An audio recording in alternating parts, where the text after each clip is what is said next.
The old power substation hums, a low, constant thrum against the corrugated iron walls. Patched cables snake across the floor, glowing faintly under the single bare bulb swinging overhead. The air carries the faint scent of hot dust and ozone, a testament to the tube amps working overtime. Anansi's custom meters flicker with a life of their own, mirroring the pulse of the city outside. Black Star Pirate Radio.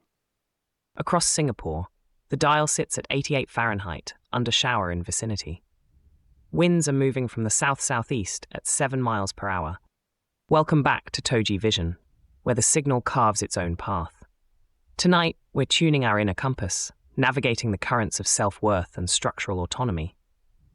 First up, the Jewish Council of Australia is challenging a dangerous conflation that fuels anti-Semitism. Yes, their submission to the Royal Commission into Violence Against Women directly addresses how equating all Jewish people with the Israeli state leads to a measurable surge in hate speech. Reported anti-Semitic incidents in Australia communities spiked by 73.8% in the year ending September 2023, exposing every Jewish individual to unjust collective blame for geopolitical actions. This isn't a new pattern. It's an ancient trap, like trying to judge an entire forest by the actions of one tree, ignoring the diverse roots and individual life forms within. We see it in historical scapegoating narratives, where a single symbol is weaponized against an entire people, stripping them of individual dignity. A faint crackle on the line, then a voice cuts through the static, clear and unyielding. Patching in a caller. You're on the signal. This is the boundary keeper. When criticism of a state becomes a blanket condemnation of an entire people who ultimately pays the price for this conflation.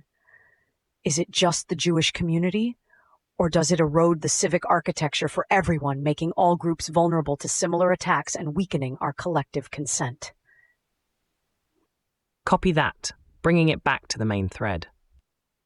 That erosion is structural.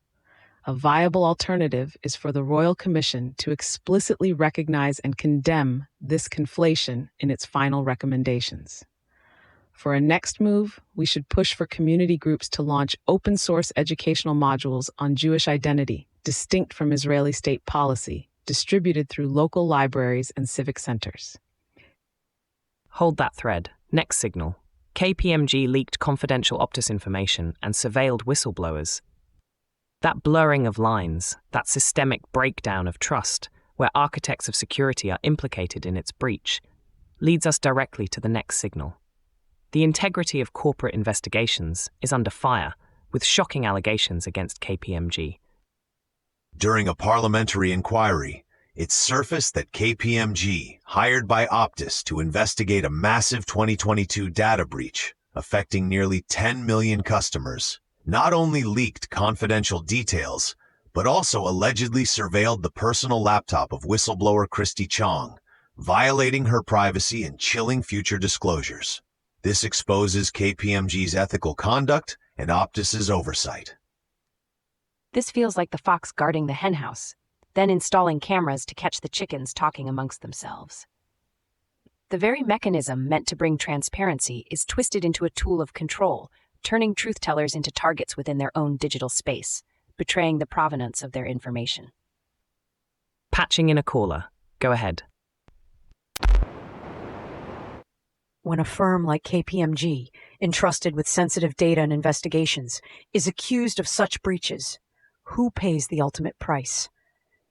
Is it the individual whistleblower, the compromised company's remaining customers, or the entire architecture of corporate governance and public trust that relies on independent oversight?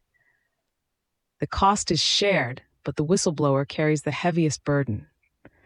A viable alternative would be truly independent oversight bodies for corporate investigations, completely firewalled from the contracting entity. For a next move, the parliamentary inquiry should recommend immediate sanctions against KPMG if these allegations are proven, and compel Optus to fund a national whistleblower protection advocacy program. This systemic breakdown of trust, where established structures can be turned against those they're meant to protect, echoes in another story of architectural control, this time within the very fabric of community lodging. Japan is granting local governments sweeping new powers over private lodging.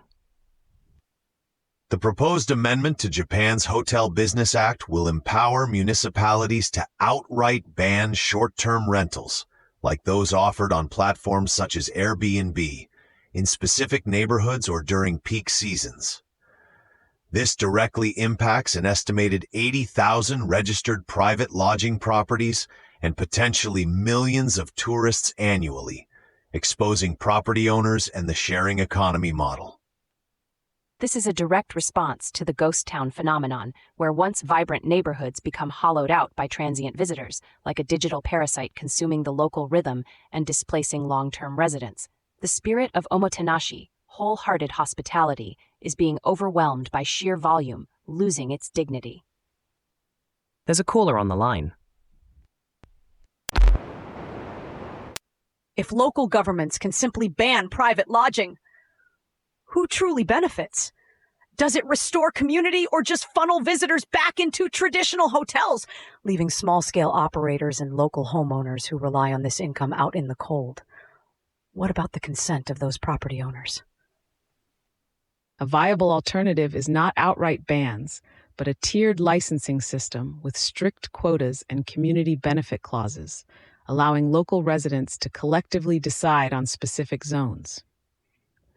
As a next move, affected local communities should proactively develop their own detailed resident-first tourism frameworks, negotiating directly with platforms like Airbnb for revenue-sharing models that fund local infrastructure.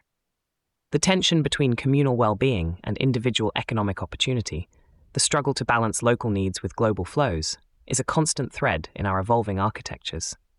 It forces us to ask, where does true sovereignty reside? Black Star Pirate Radio.